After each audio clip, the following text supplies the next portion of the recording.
Hello, everybody.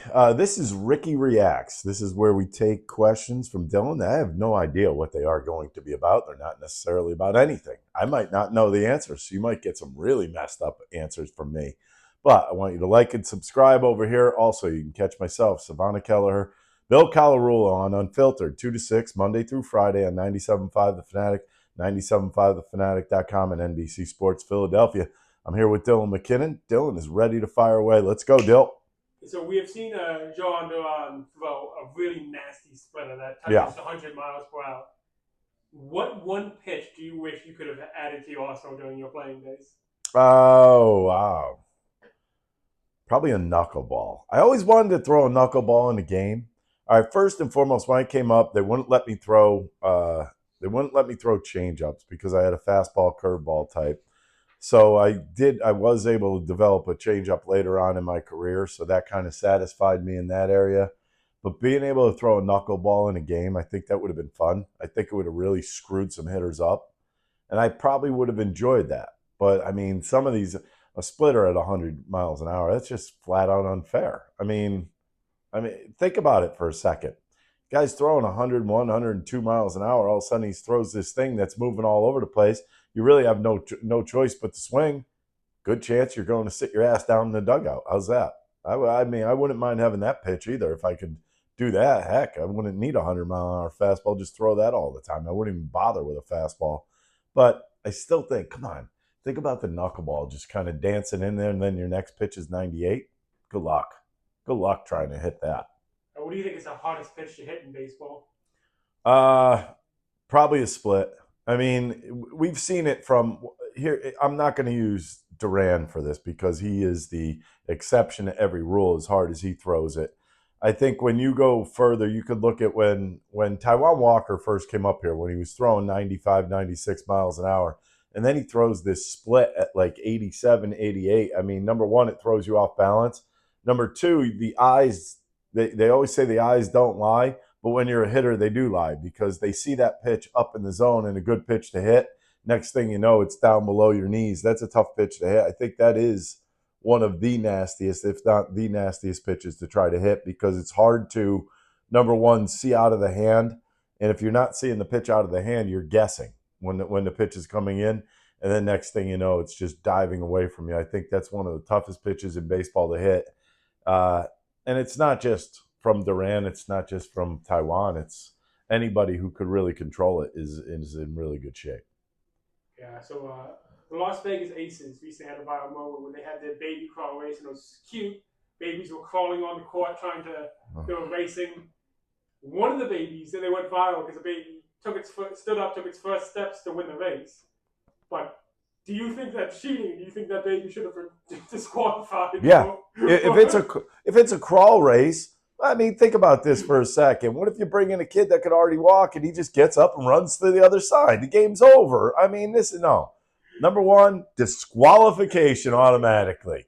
Number two, I feel bad for those parents because you want the first steps to be something that's kind of private and you just kind of see it yourself. How many people were there? 20,000 people saw this kid take his first steps. I mean, I guess that's cool, but you're disqualified from the race because all these other kids are crawling on a court at that.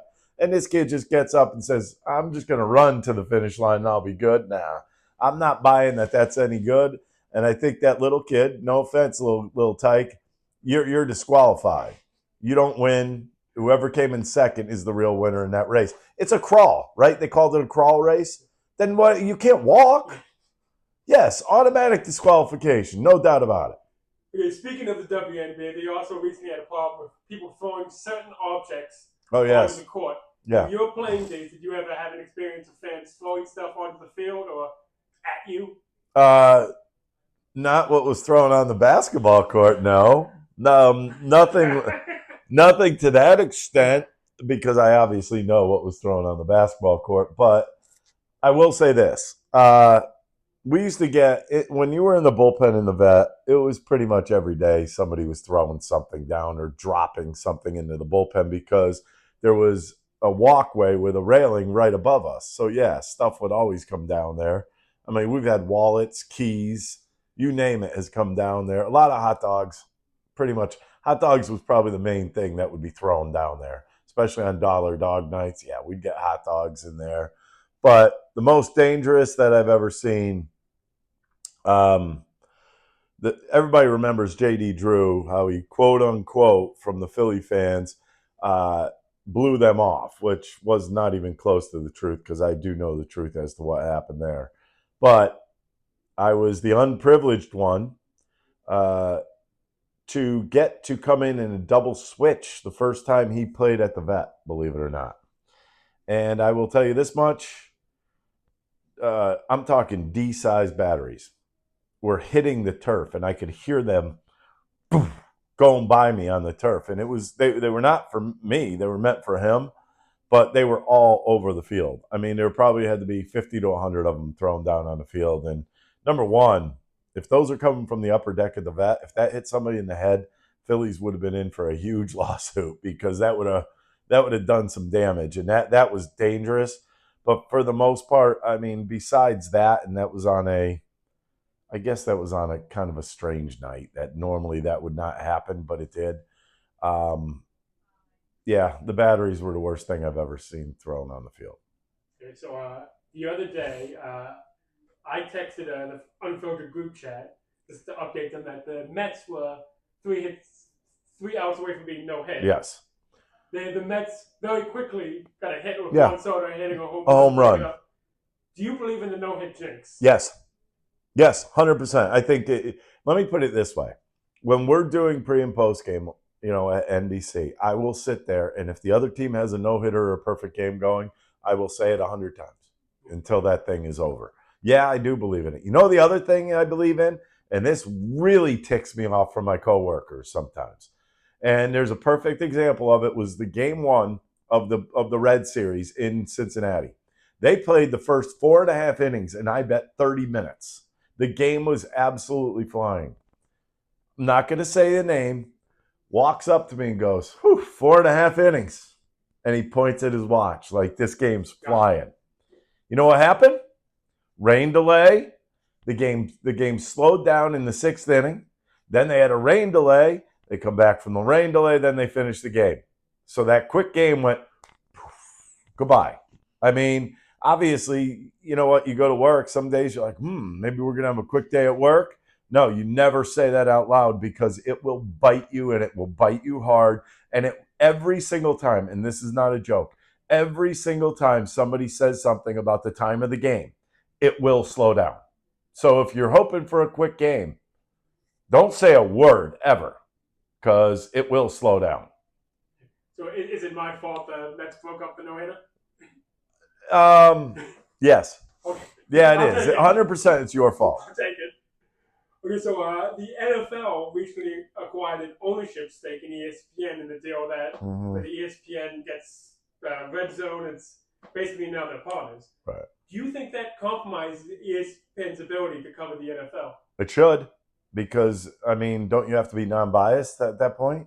Don't you have to kind of be one of those organizations that kind of just fall into play with what's going on in the field? And you know what? Your analysts should not be hot takers. How about that? I think they should have to get rid of all their hot takers now, because especially NFL hot take guys. I think all those guys should be either out of there or just become analysts and see what happens in a game, react to it, and that's it. Yeah, I do believe that something should have to change. But do you think if there's a story that's negative for the NFL, do you think ESPN will have a hard time covering that because technically NFL has an ownership stake? Well, here's the weird thing, is that Red Zone is normally commercial free. And now all of a sudden they're going to have to make that commercialized. How do you pull that off?